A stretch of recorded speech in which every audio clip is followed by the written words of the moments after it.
Welcome to another episode of the Nutrition Hero Podcast. I'm Dr. Brad Watts, your host as always, and today I have a special guest. He's a second-time guest on the podcast.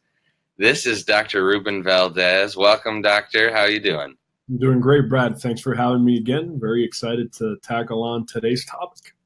Absolutely. Also, I got to say thank you for taking time out of your schedule to do this. I know you're a busy dude and you're on the road right now, so I appreciate it, just so you know. Good. I love this. I love your podcast. I've listened to almost every single one. I can't say every one, but there's a lot of them now. I'm catching up, but pretty good stuff, man. I'm loving what you're doing. That's all right. You'll get better. So anyway, today what we're going to do is we're going to talk about cognitive decline. And Dr. Ruben Valdes is working on some projects right now in this arena that I got excited about, which is why I wanted to talk to him. And so what's the word right now with cognitive decline, sir? Reversal. Reversal. That's awesome word. All right. That sums it all up right now. Initially with the work of Dr. Del Bredesen out of the Buck Institute for Alzheimer's Research. There was an original publication in 2014 showing 9 out of 10 Alzheimer's patients showing signs of reversal of the disease. And now up to this point, there's now over 400 patients that have gone through the protocol. The great majority of them are seeing remarkable reversal of the disease itself. Many of them being able to go back to work and become independent again, leave assisted living facilities and things of that nature. So it's quite remarkable what's happening in leave assisted living facilities. Yes. Wow. Pretty remarkable. Hey, that's awesome. So I have a ton of questions, obviously, when you throw that out there like that. But what, when you talk about reversal, is it symptomatic reversal? Is it pathologic reversal? What is define that if you can? It's all of the above. So one of the first steps for these patients is to have a baseline to understand where their brain is. So one of the things that we would look at would be at volumetric imaging to see where the hippocampus is, the reticular activating system, the cortex, and we measure the volume of those areas. For most of these patients, they have atrophy to one degree or another. As treatment progresses, we see regrowth and re-expansion of a lot of these brain areas. So there's a big objective change there in the pathology itself. And then obviously there's neuropsychiatric testing that also is involved to measure symptomatic improvement, and they also do very, very well on the subjective symptom side of things. Wow. So are you putting together programming for these patients, or is this a one-off situation for each patient, or what's going on there? No, just like every other functional medicine protocol, it's got to be completely customized to what the patient is presenting. One of the more remarkable works that's come out is understanding what is it that's making the brain sick. Why are people getting cognitive decline? Why are people getting Alzheimer's? And so we can go into some of the subtypes if you want to, but through proper testing, through a systematic testing process, we can actually figure out what it is that's making the brain downsize, what's downsizing that neural network, and we are going to create a customized approach to each and every patient. We can also talk a little bit about a few of the pillars, like the things that are general for everybody and the things that everybody needs to be doing if they want to function. However, for every case that already has cognitive decline or early stage Alzheimer's, there will be particulars about each one of the nuances of their own mechanism. Wow. So I understand that there are 3 different classifications as far like trophic effects or that type of a situation. Can you describe those types of situations so that we kind of have like a game plan here? Yeah, absolutely. So there's 3 new classifications, which are going to be type 1, type 2, type 3, and there's a few old classifications, which were the type 4s and type 5s. So Okay. type 1 is ongoing inflammation. Just like inflammation makes the body sick and it messes with endocrine function and metabolism and immune function, we're now learning that it also creates this downsizing of the neural network of our brain. It hurts our neurons. And so they start protecting them. They start protecting themselves through what's called the prionic loop from this inflammatory process. That inflammation can either be due to a poor genetic response in the brain to an inflammatory process, which is the APOE4 status. That is what we now call the Alzheimer's gene. Or it can just be the inflammation that you and I are so used to seeing every day, elevated, highly sensitive C-reactive protein and homocysteine levels, chronic immunoactivation, things of that nature. Then you have the type 2s, which are the trophic deficiencies. The brain needs a lot of stuff to be able to do what it does, right? Yeah.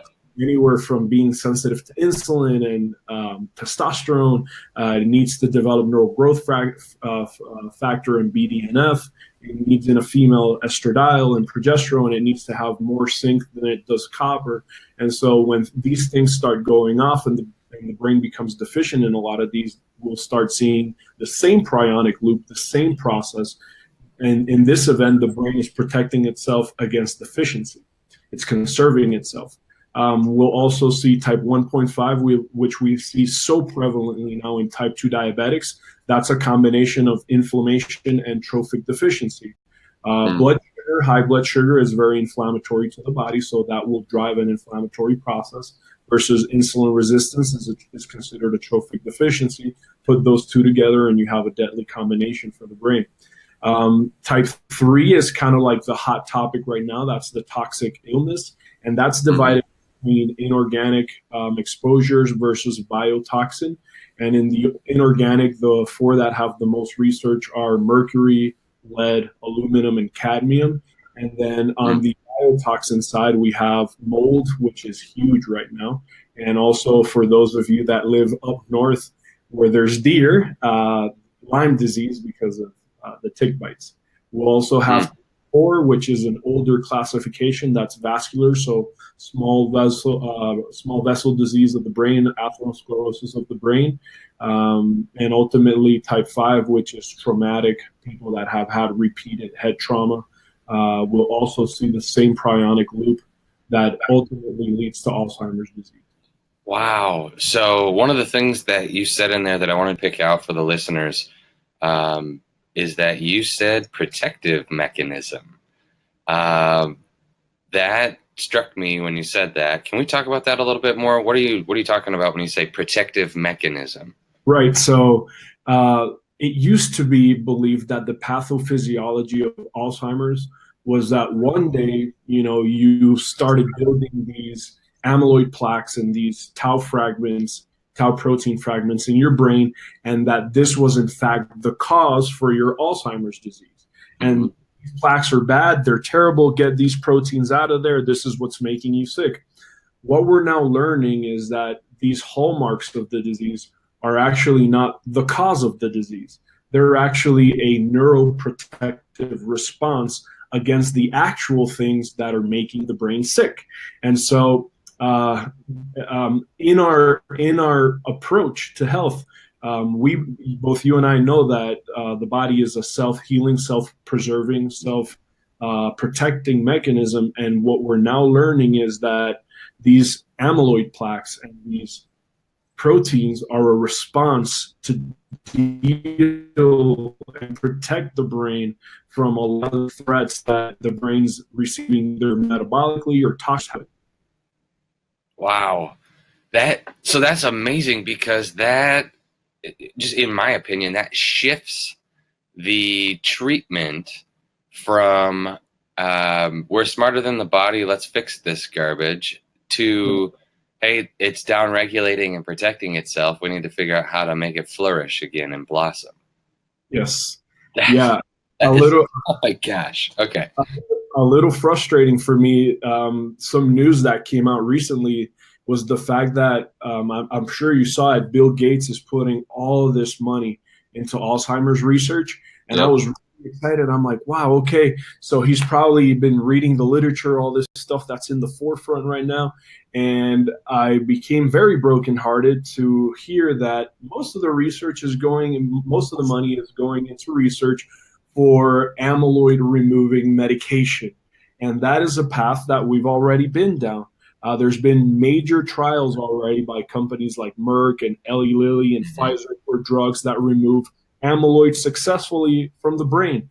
Initially, some of those were rat studies where they gave the rats these medications. These were rats with Mouseheimers, and the medication actually failed in the rat study.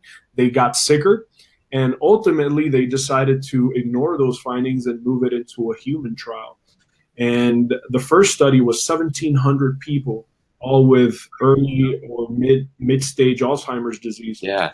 Happened when they removed the amyloid from the brain. Guess what happened? They progressed very rapidly into end stage Alzheimer because they removed the one thing that was protecting that brain from the threats that were making it sick. Huh. That is crazy. So, oh my goodness. So in this situation, then when we look at it from a patient perspective, that's a humongous distinction to be able to say your body has been protecting itself, and that's why all this stuff is here. That to be able to sit down in front of somebody and to say that and then have information that backs that up, that's a game changer when it comes to follow through. That's amazing. Yes, absolutely. Absolutely. Wow. And there's still a lot that we're learning in that process. It's remarkable how sometimes there can be people with amyloid plaquing in the brain, significant amyloid plaquing, and have no symptoms of cognitive decline at all. And then there's sometimes people with little to no amyloid plaquing, and they sometimes have very severe symptoms of cognitive decline. So it's almost like, I don't know if you remember way back when there was this study where they ran a bunch of lumbar MRIs and almost everybody had lumbar herniated discs, right? And yet only about an 8% of everybody that had a disc had symptoms related to that disc. This is kind of that aha moment where what we've thought for so long was Alzheimer's and the cause of Alzheimer's, we're really having to take a step back and say, we've been going about this thing wrong for years. I mean, this is a completely different beast. What's even crazy, listen to this. What's even crazier is that people that have early onset Alzheimer's, meaning people that are diagnosed with the disease in their late 50s, early 60s, we're now learning that the processes that got them to that point where their brain declined to that degree, those processes started anywhere between 25 to 35 years before they were ever diagnosed. That means that people in their mid to late 20s are starting the processes in their brain that will eventually lead them to Alzheimer's disease. So what's crazy, oh my goodness. What's crazy about that is that we now have testing that can help us identify that centuries, light years before it even happens. It is predicted that in the next 10 years, Alzheimer's will move from the 6th leading cause of death all the way up to the 3rd leading cause of death.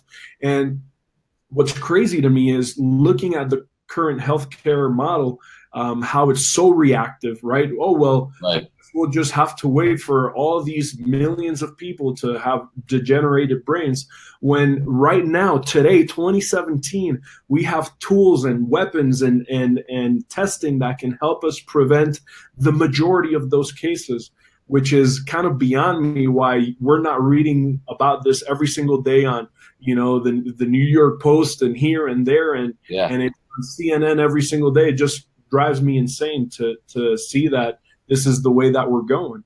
Right. And maybe it's just because I might be a little jaded in the healthcare world, but I think there's a reason for it.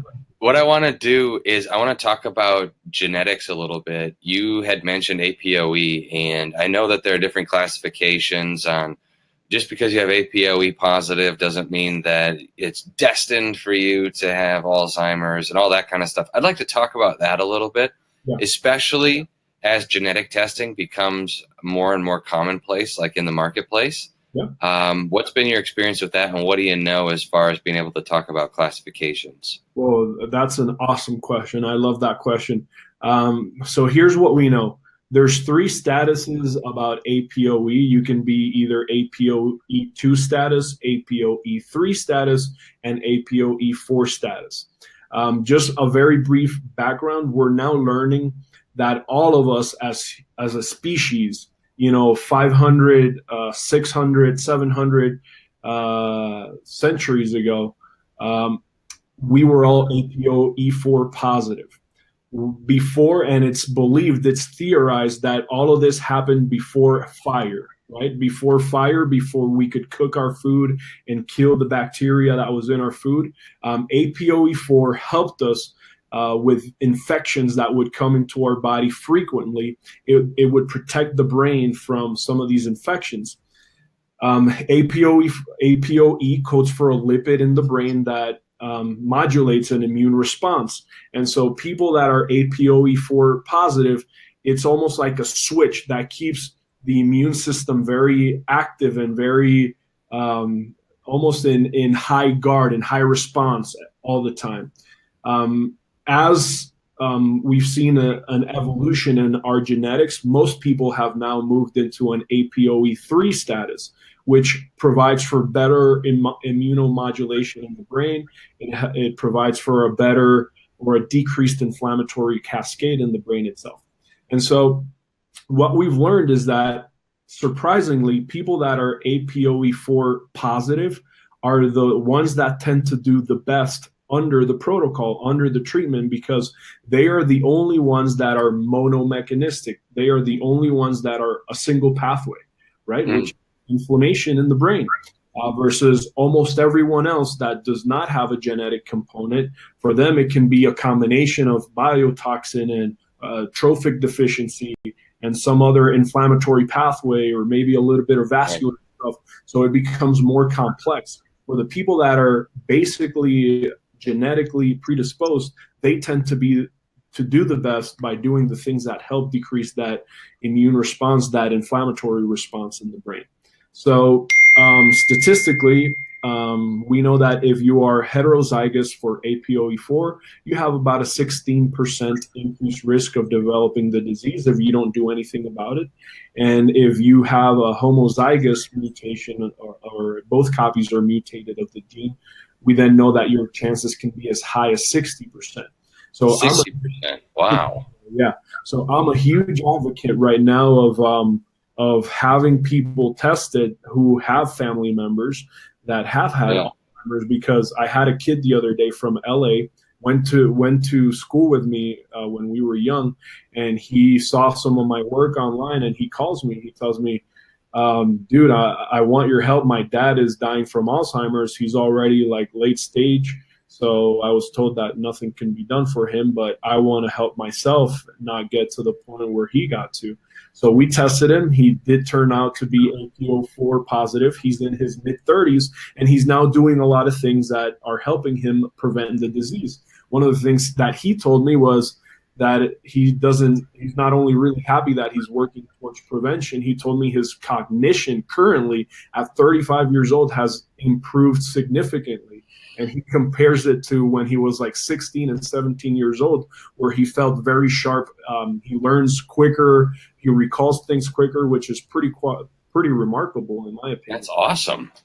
Yeah. So when you get a printout from a genetic test, and let's say you have both genes have been mutated, okay?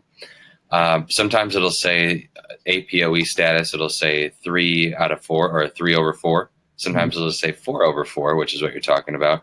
Can you describe the mechanics of that a little bit for our listeners, so that when they look at a genetic test, they have an idea of what you're talking about here? Yeah. It's very, very simple to determine. That test can now even be done commercially through Quest, and it's pretty self-explanatory. It'll tell you if it's 3-4, what that means is that you have a heterozygous mutation. That means that on the chromosome, on one of the two legs, you have a mutated copy, and then you have another copy that is basically healthy and perfect. If you have a 4-4, then that means that both of the copies on the chromosome are mutated. So that person is having an overactive inflammatory response in their brain. This is a very powerful tool to empower and motivate and direct your patient's care, because they need to understand, they need to know that with two mutated copies, they're going to get Alzheimer's. I mean, their chances, even if they don't make it all the way into Alzheimer's, they're at least going to make it into MCI. And so that is a very, very powerful tool to have for a practitioner to help them make the person aware of where they are and what they need to start doing immediately right away. So I'm not sure if that's where you were going. That's exactly right. So one of the things that he said there, just for the listeners, is MCI. And when we talk about mild cognitive impairment versus something that's later stages, or versus something that is being thrown down as Alzheimer's already, how do the classifications work, Dr. Ruben? And what's that world like? Because everybody knows the difference between a type 2 and a type 1 diabetic and a type 1.5 patient with diabetes. But when we get into Alzheimer's, it's a new world for many, many people. So what are the classifications, and can we just explore that a little bit? Yeah, absolutely. So there's 2 stages or 2 diagnostic criteria before you're ever told that you have probable or possible Alzheimer's. Currently, this is kind of crazy. We can't really say to someone, hey, this is Alzheimer's for sure, 100%, because legally, the only way to truly diagnose it definitively is in biopsy. But we can say things like possible Alzheimer's, probable Alzheimer's, and I mean, it's Alzheimer's.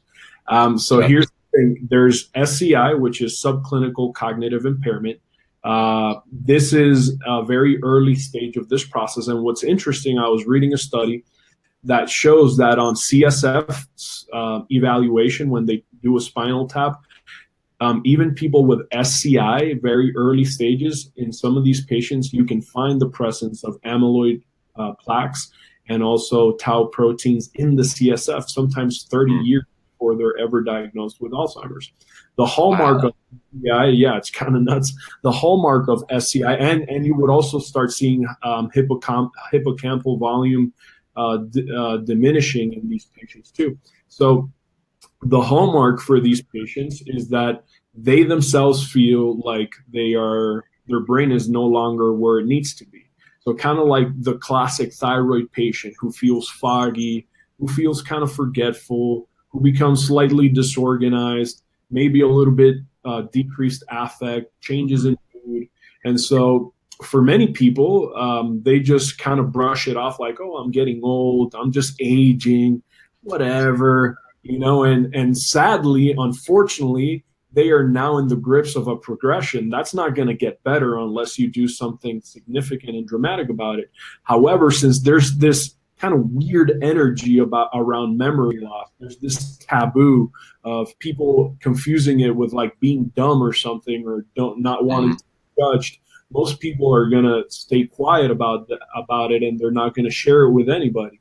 And so as time goes on, they keep getting worse, and they're going to, with more volumetric shrinkage of the brain, they're going to move into MCI, mild cognitive impairment, which you were talking about. The hallmark here is that now people around you, not only the closest, but people even outside of your immediate circle, are already starting to notice changes in you, changes in your memory. They notice that you're becoming more forgetful, more disorganized. You're losing the ability to do some of the things that you've probably done your entire life without an issue, without a problem. Now you're declining. At this stage is when most people will be walking into the doctor's office. Sadly, when they walk into a conventional practitioner's office, they go through this process that just takes forever. They go into neuropsychiatric testing. They're given just a regular run-of-the-mill MRI, which is not going to tell you absolutely anything. They go through this runaround. They're given Namenda or Aricept, which Honestly, Yeah. I mean, all disclosure is a really bad idea because they don't help anybody. They don't improve you. And once you go on them, you can't go off of them because you're going to decline very rapidly. So it's really sad. It's really frustrating when people finally get to this stage and they're not receiving the help they need. If that's not stopped, then they'll continue to deteriorate and move into Alzheimer's. There's two different models in Alzheimer's disease. There's one that talks about 3 stages, and there's one that talks about 7 stages. I'm a little bit more keen towards the one that talks about 7 stages because the first 3 stages, which are the most, they tend to have the more successful outcomes in reversal, are more defined. And so I like that model a little bit better. But basically, the hallmarks of early Alzheimer's are going to be things like inability to work. You get your driver's license taken away because you can't figure out where you're going, or you get lost in your car, things of that nature. You're no longer able to pay your bills and keep your finances in order, so you need somebody to help you with all of that.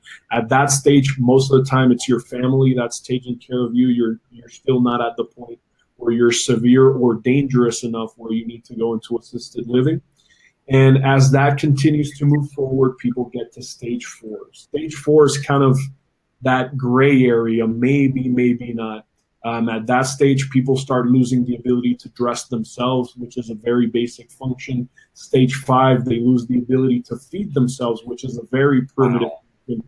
It's very deep in the core of the brain, so the brain protects those functions very aggressively, right? So by the time that you get there, your brain has been downsizing just so dramatically. It's been atrophying so dramatically that now it's affecting primitive function. So for many patients that get to those stages, some of them can actually turn around, but a lot of them will sadly continue to progress into end-stage Alzheimer's, which for a lot of these patients, they're ultimately going to die from complications, respiratory pneumonia, complications from being bedridden for so long, non-healing ulcers, infections, things of that nature. So it's quite sad. It's quite destructive to see them get to that point. It is not. So the decline is not necessarily a swift end to their life. So when you talk about, I mean, it could happen. Somebody's 60 years old. They might live till they're 80, 20 years of not knowing who they are because of a protective mechanism that their own brain is participating in. That's crazy. It is crazy. It is That's crazy. crazy. It is crazy, and it's almost like if we were to make an analogy with pain, right? Nobody likes pain. Everybody hates pain. Oh my God, get me out of pain, get me out of pain. And if pain was bad for us, we would have evolved out of pain a really long time ago, right? Pain is the alarm that's sounding, telling us, hey, there's something going on with your body, your tissues. And so instead of addressing the cause of what's actually going on in the tissue that's driving pain, what do people do? They want to get out of pain fast. So they take the painkillers and the muscle relaxants and the anti-inflammatories and all this stuff. And yet that alarm is being completely ignored. Same things happen with the brain.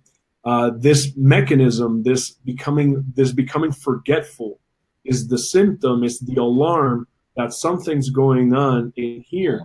And we have this infection, this belief in society that's just so wrong that becoming forgetful is a part of aging. It's a part of getting old. And I can show you some really old people that are super sharp. They are so sharp. And that's the way that we're all supposed to be. That should be the gold standard. We need to maintain neuroplasticity throughout the lifespan. We need to maintain the ability to learn and to recall for our entire lifetime. This is a phenomenon of the 21st century. This is not something that was this prevalent, 40, 50, 60 years ago. So our genetics are the same. Our genetics are not necessarily changing, but what's changing is everything around us. environment, our exposure to toxins, our stress, our sedentarism, especially. These are the things that we need to address like right off the bat. Gotcha. So let's talk a little bit about treatment. Um, Treatment's customized, as you had mentioned, to each person based off of which category they fall into.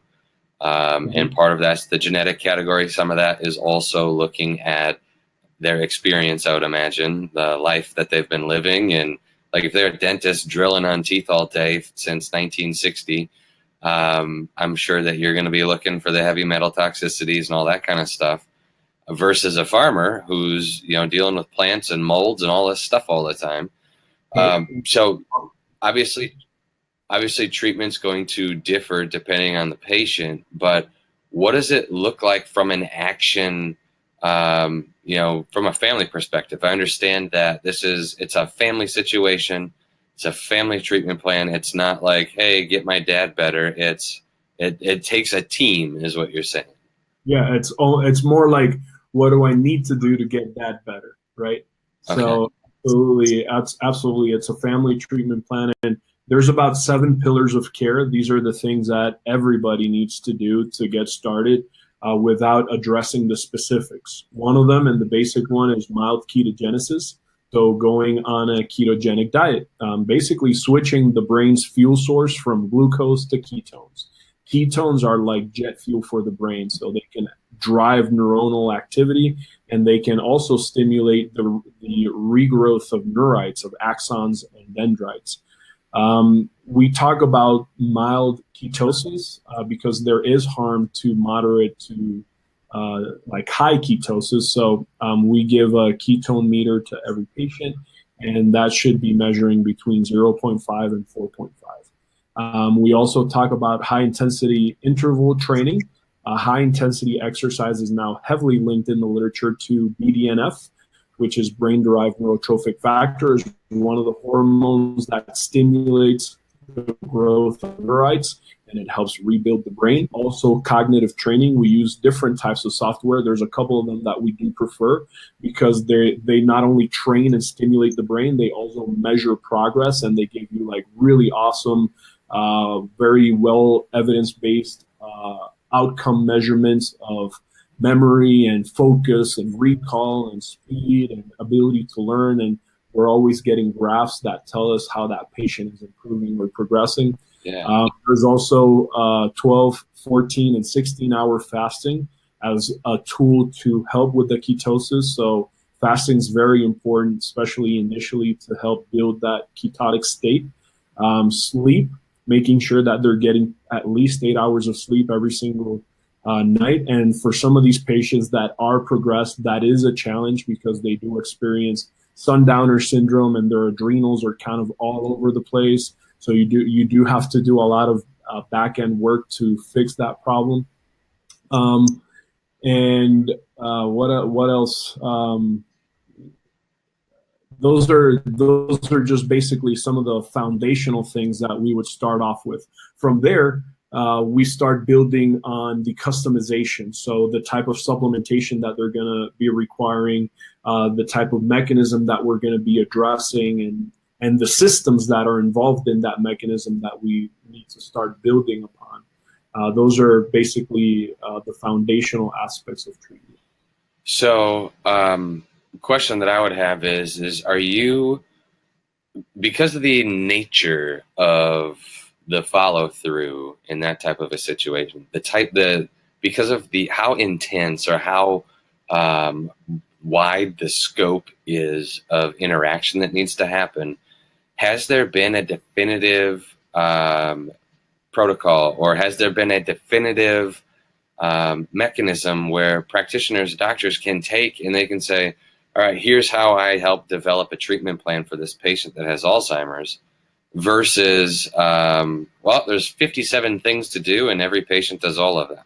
Has there been any tool developed like that yet, or any way, a mind map, if you want to think of it that way? Yes. Yeah, that's one of the things that we're currently working on, and putting together a process and a system to be able to make a lot of these decisions and make them correctly. you can help a lot of people just with the foundational tools, right? Mm-hmm. So when we're talking about the more severe cases, people that are already at MCI or Alzheimer's, you do want to make sure that those mechanisms that are driving the disorder, you do want to make sure that you find them and you fix them. Because if you don't, they're not going to get better, even if all of your foundational pieces are in place. And so it is a complex map to navigate, and it does require, I think, a lot of skill as a functional medicine practitioner. But if you're already skilled in functional medicine and if you're learning it, it won't take too much to build on what you already have and what you already know to get you at the point where you can make these decisions effectively and efficiently. Right. That's awesome. So the reason I ask is just if there are people that are blazing trails in the functional medicine world like this, the question would be, if 400 people have gone through a protocol with Dr. Bredesen thus far, the question is when do the other million, right? When do the other million jump on board, and when does it become something that is commonplace? What do you see for the future functional medicine and Alzheimer's? Beautiful. I think I got the question now. So one of the ways that this message is spreading is through training, right? The IFM has courses in which they're certifying doctors to be able to do this, maybe once or twice a year.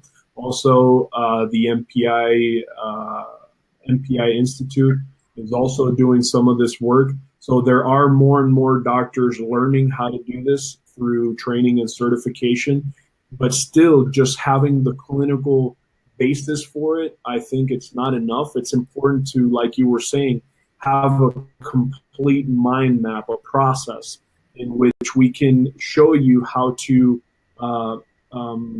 I guess, direct the care to that patient, direct the care to that family, and make sure that you're having a successful outcome. So myself, a group of doctors, we're building a protocol, a system, an approach that will allow practitioners taking the patient from point A, going through proper imaging, proper diagnosing, proper testing, proper decision making, ultimately to proper reevaluation, confirmation of reversal, all of these things. So I think that right now there's initially an overabundance of clinical information and research, which is awesome because that's the foundation, that's what we need.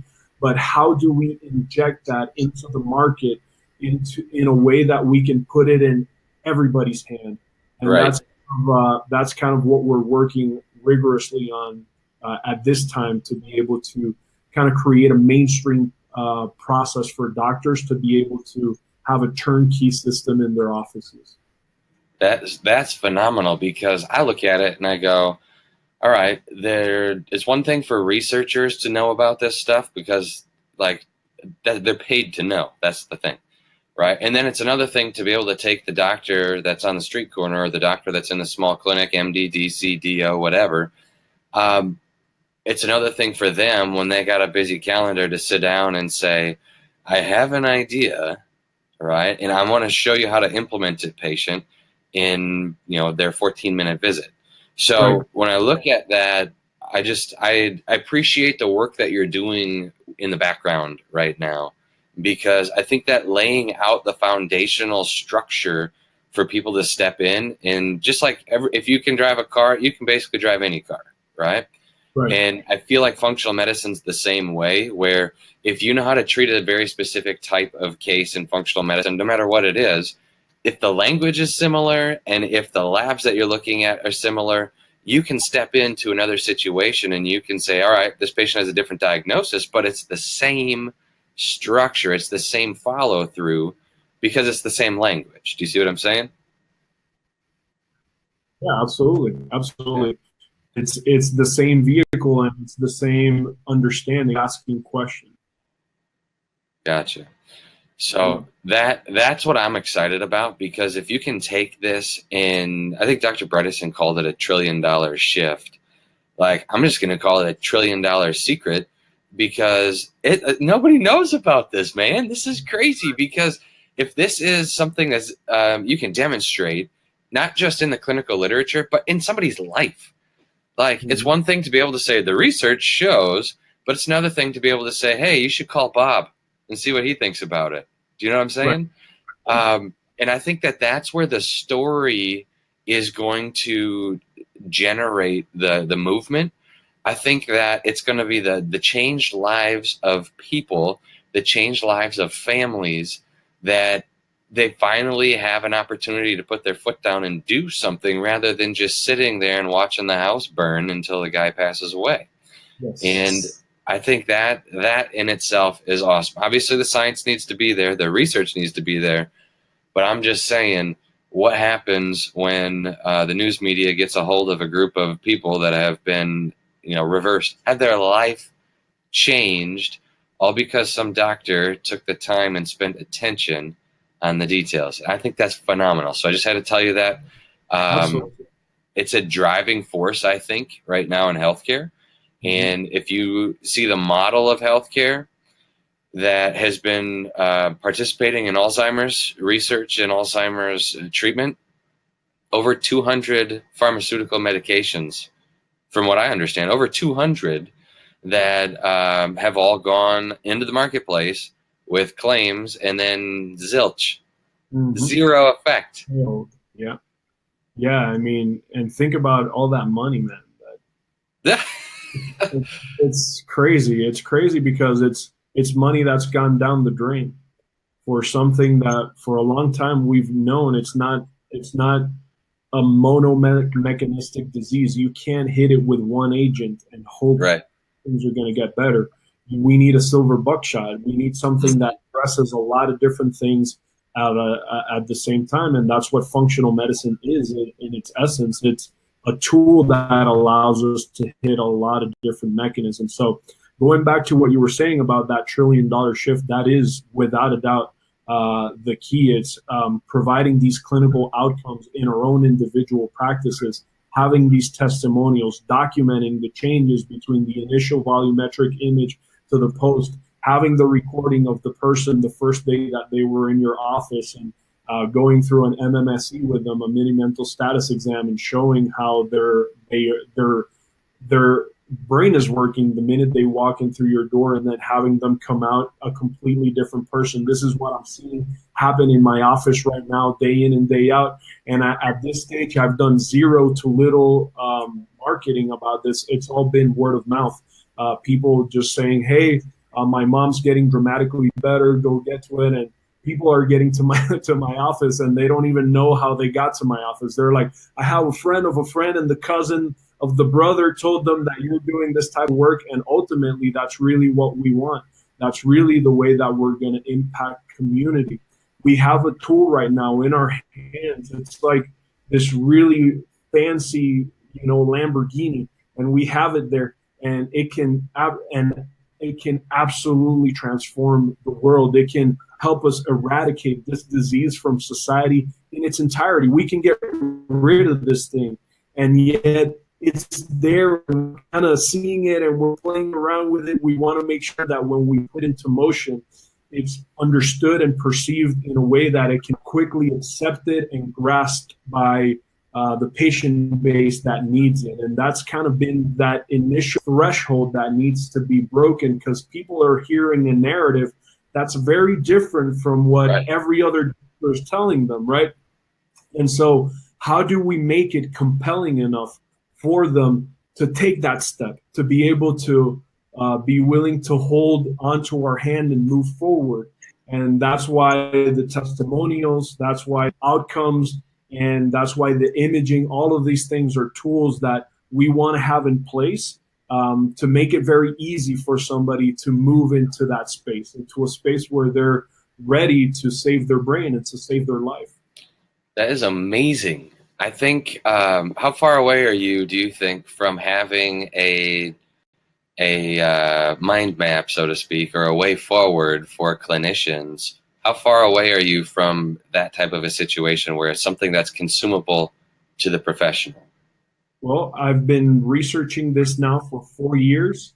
It's consumed my entire mind, time, and hope.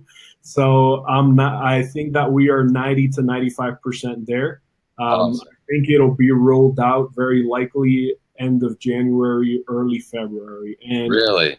I'm going to tell you, I mean, a little secret, it is going to be a game changer. What we're doing is it's incredible. It's incredible how compelling, once we present our case to that family with the findings that we have, with the testimonials that we have. Once we present that, it is very compelling, very remarkable.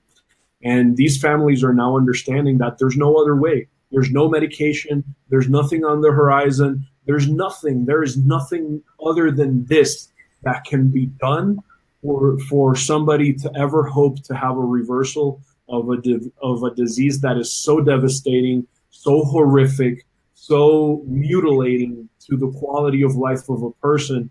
This is the only thing, the only tool that is currently out there. And it is super important for us to position this knowledge and this information in a way where it's understandable, graspable, and more importantly, actionable for anybody and everybody that actually needs it. So you got to promise me one thing here then, that once this is ready to roll out and once you are in a spot where you can start directing traffic, that you'll let us know, because I know that I'm interested. And there are people in my own life that, you just want to put your foot down and help them. Yes. And not only in my own life, but I just can't even imagine all the people you don't know in your own city that are dealing with the same issues. And it's undercover because nobody wants to be like, yeah, my wife's losing her mind. Yes. Right. And so I think it's an amazing work that you're doing, organizing all this stuff. And I think it's an amazing tool that literally is going to revolutionize the positioning of functional medicine. And so right now, I know there's this term, it's called CAM, and complementary and alternative medicine. And that term, I've never liked that term, but I understood it. And I feel like there's a shift coming where there's going to be a redefining of what's complementary and alternative versus what's normal versus what's effective, and versus, where's the passion coming from? Is it coming from the research and the funding, or is it coming from the changed lives of the patients? And I think that's the cool part.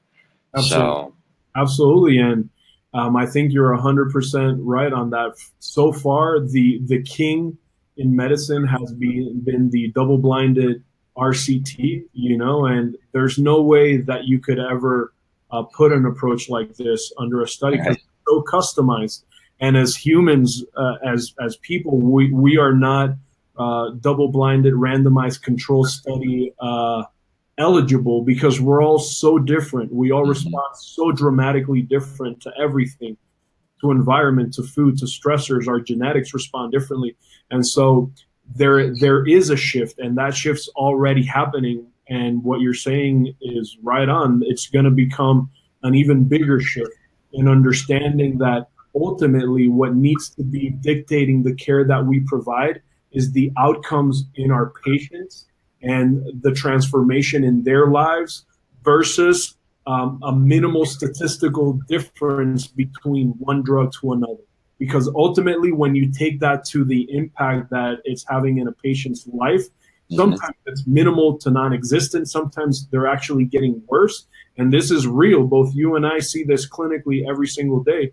People going on these highly evidenced medications, and when you see their outcomes in their personal health, they're terrible, right? So outcomes, clinical outcomes, should be really what dictates what we're able and what we are recommending our patients. So just like you, that's a term I dislike tremendously, complementary and alternative medicine, because we're seeing that the outcomes from a lot of these approaches are far superior than what is mainstream or traditional or conventional medicine and what they're doing for these types of problems right now. The other thing that I appreciate that you mentioned in there is, and you didn't say it directly, but the thing that I appreciate is the philosophy that's behind this, where it's going to be patient driven. It's not like doctor get me well. And when you act more of like a coach I think that there's room for patients to take responsibility versus the patient being like, my doctor's awesome. Why? Because he got me better. Or my doctor sucks. Why? Because they couldn't fix my diabetes or they couldn't fix my Alzheimer's situation. And you look at that, and that the philosophy is correct when you take away the medical approach. The philosophy is correct. And I say that because responsibility, personal responsibility, I think is going to be making a comeback here as well in this type of a model. So that's intense. Yeah, I would agree with that 100%. And ultimately, I'm a huge advocate for patients taking back their health, taking charge of their health. If we give our health to the current model of care, to this system, it's a broken system. You're going to end up with broken health and recommendations that are a lot of times not based on your own best interest, but on the interest of the people that are giving you the rec. So I'm a huge believer of empowering patients, of having them read, of having them learn, of having them motivation within themselves, that drive, infecting the family with that intention, with that motivation, with that understanding that if we don't take care of this ourselves, nobody's going to. Nobody's ever going to have the same degree of responsibility with your health or with the health of your loved one.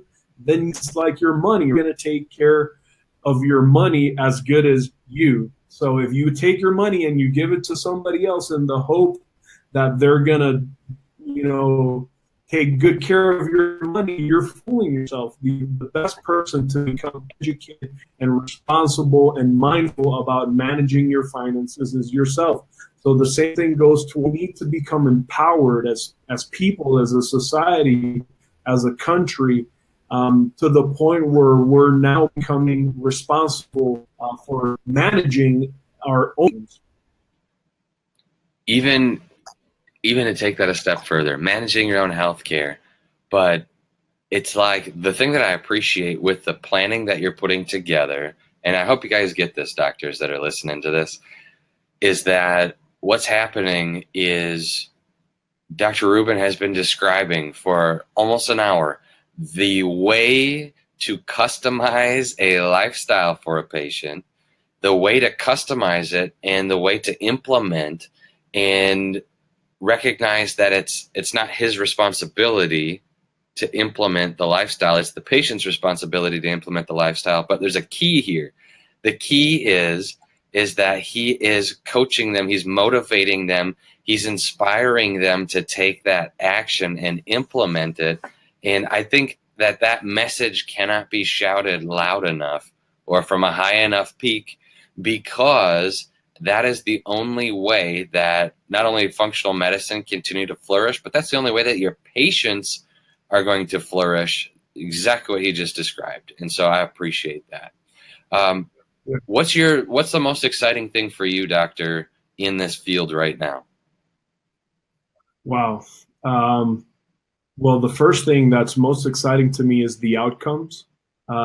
Seeing patients that are being able to find their independence again, being able to go back to work, seeing restored in their hope of having their loved one back, seeing these people starting to remember friends and family that they hadn't remembered in a really long time. So it is so fulfilling. It is so fulfilling to be able to see that transformation happening.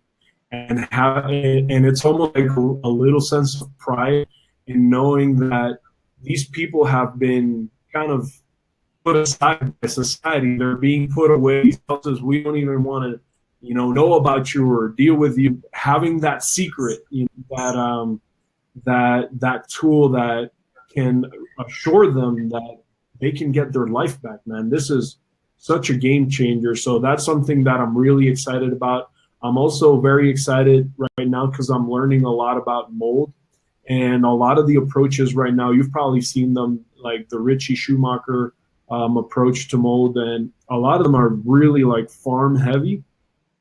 And so I'm doing my own clinical work to use compounds that are actually natural and in the supplementation arena that are actually giving me really good results and really objective findings in my retests that are actually showing me that the mold infections and the mold toxicity and the mold sensitivity is being eliminated through a more natural approach. So I'm super excited about that. That's something that I would want to publish at some point.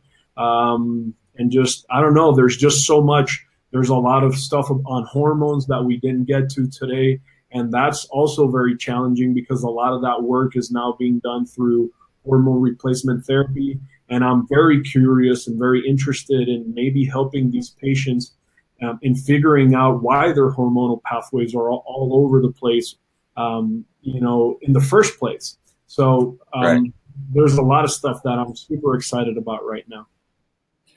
Well, Doctor, I appreciate your time. I know you're traveling today, and I thank you not only for coming on the podcast, but for laying it down, man, for laying it down for these people that you don't even know yet. But there are millions and millions of them that are going to be benefiting from the work that you're doing, and I want you to know that.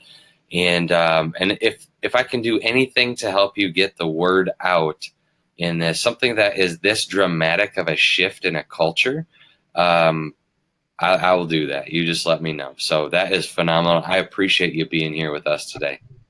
Absolutely. And I would like to say one more thing, Brad. I know that you have a lot of reach to a lot of doctors that are probably going to be listening to this. And I do want to invite every single one of you that has listened to this podcast. I want to let you know and empower you that by just knowing this today, you are now in a position where you can have such a dramatic impact on these patients, on your family, on yourself, even if your brain is said to be, you can be part of such a dramatic shift in healthcare, such a powerful financial impact for our country, for our society, and even for yourself as a physician. So if you're interested in any way in putting this into motion and being part of this revolution, I don't know if you have a way of contacting Brad directly. He can get to me. But do your homework. We would be more than willing to support you and guide you through this process and in anything that you might need. All right. Well, Nutrition Hero family, you've been listening to Dr. Ruben Valdes out of Miami, Florida, coming to us today, though, from the mountains in Colorado. And again, Doc, I appreciate your time and I appreciate your passion. And I'd love to have you back if you'll have us. Thank you. All right. Have a great day, Doctor. Thank you. Thanks, Brad.